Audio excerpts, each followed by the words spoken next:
Hi guys, Gavin from Gsport here again. I just wanted to do a quick video to show you guys some of the stuff that we have on here at the minute, and also give you a heads up for some of the things that are going to be coming up in the near future. Some more videos, potentially a webinar, other different things, but plenty of good content and good information for all you guys out there. So first, today we have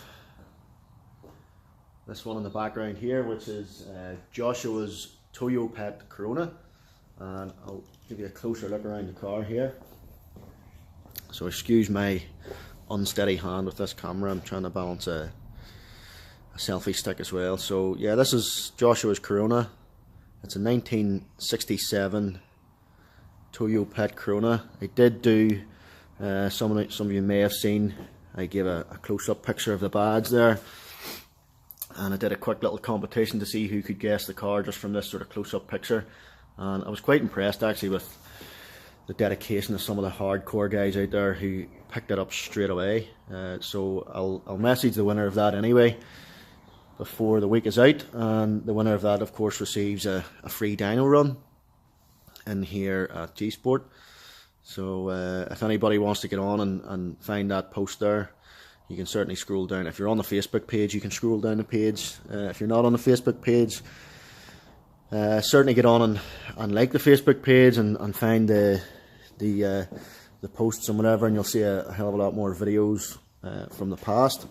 So yeah, Joshua's car, it's absolutely immaculate. I mean, there's not a spot of rust on it. I don't know when it was imported, but it can't have been that long ago because there's not a spot of rust on it, as I say. It's completely original.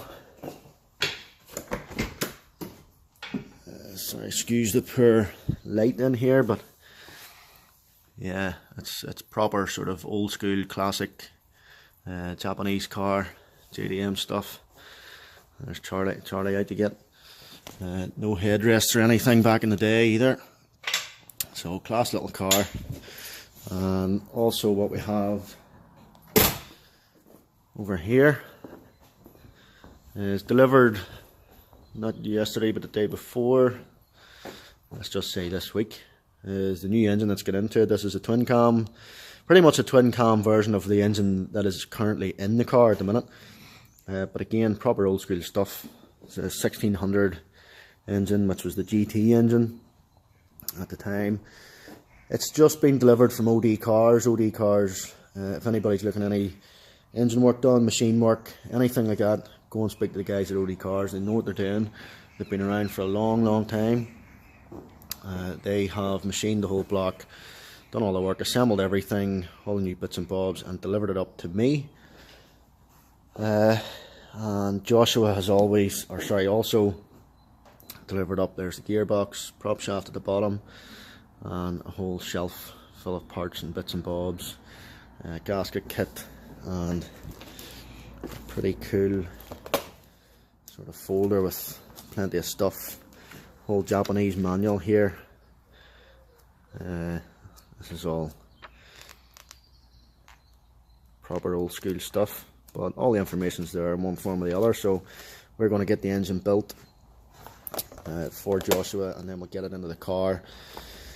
The other point being that Joshua has given us a bit of a deadline. He's getting married in about 30 days time, and of course he wants to bring the car to the wedding. So there's just a bit of pressure to get this all built and operational and up and running for him. So there will be some videos on that. As I say, we'll do more videos on this and the progress on it. When it gets installed in the car, we'll maybe take a test drive if Josh is happy enough with that. Show you guys around the car and how it runs and everything. It's still going to be running carbs, no engine management this time unfortunately, but it should run fairly well. The next car will be the Toyota Supra here.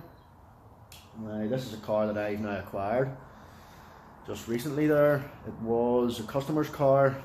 It used to belong to Tommy, and Tommy brought the car in on 2 occasions actually to get mapped in here. It's running a Link G4 Plus Storm ECU, so Tommy had the car originally running a Precision, what was it, a 6262 Precision Turbo.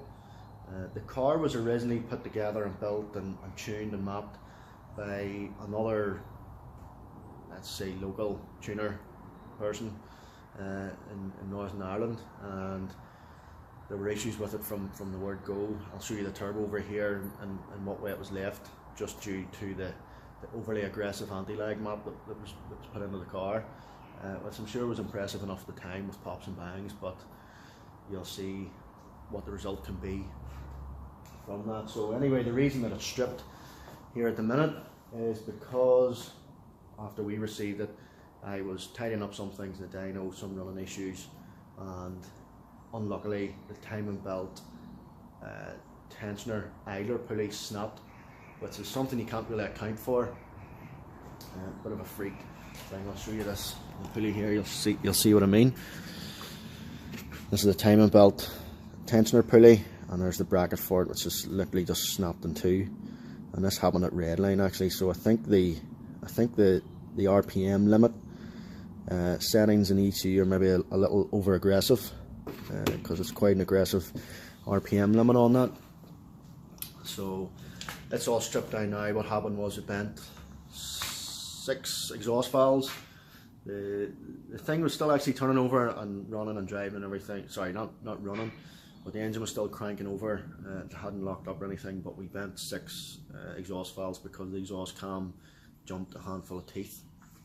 So again, here's everything else just stripped down in the corner. We're waiting on parts at the minute. As I say, we needed to get everything stripped, so we're waiting on new parts. This head was just recently rebuilt.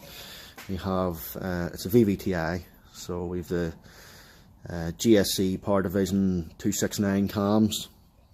The whole head was done apart from the valves. Luckily they're factory valves in there. We wouldn't want to, luckily we didn't bend any nice fancy sort of titanium valves or anything like that, so we're just going to get the factory valves replaced. But there are upgraded valve springs and retainers and all that sort of stuff, so it should be fit for, you know, an increased RPM limit. This is the turbo that was in the car when it happened. This is actually a Precision 6466, which is slightly bigger than this old one, which is the one that was damaged previously.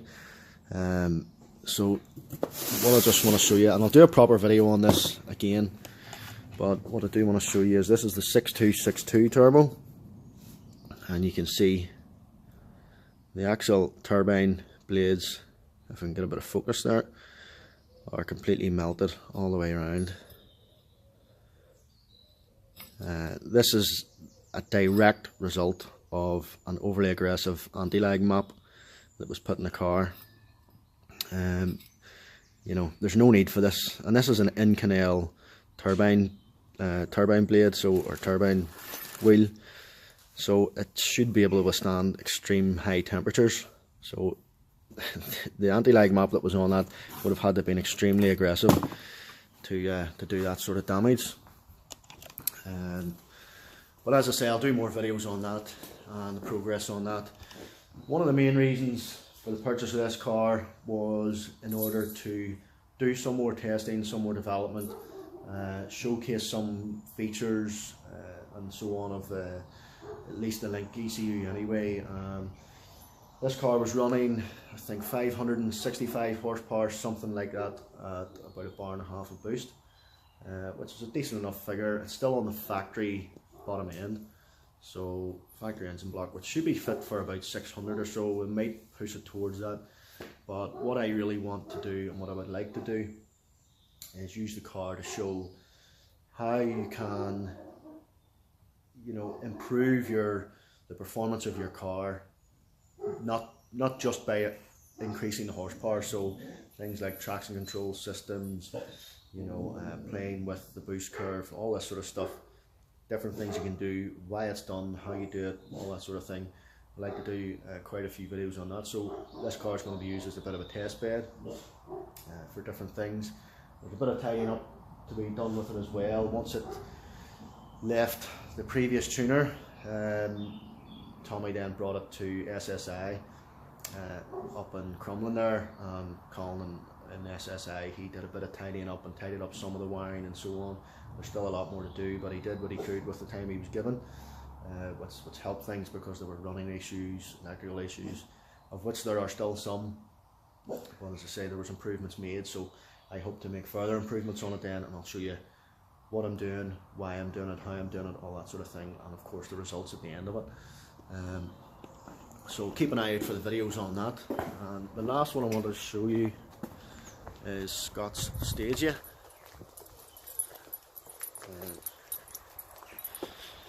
As I say, now this is I have mentioned this before in videos, this car, and Scott's Stagia is now running a Lexus LS400 4-litre V8 engine, which comes obviously naturally aspirated from the factory, although that's not going to be good enough, so Scott's went and bought this nice big Holset turbo here.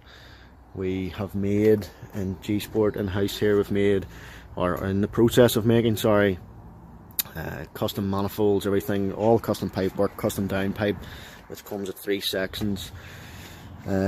All the pipe, pretty much everything around the car is going to be custom built in-house. We have O2 sensor bung to go on there, wastegate flanges still have to go on. This is all going to be taken off again.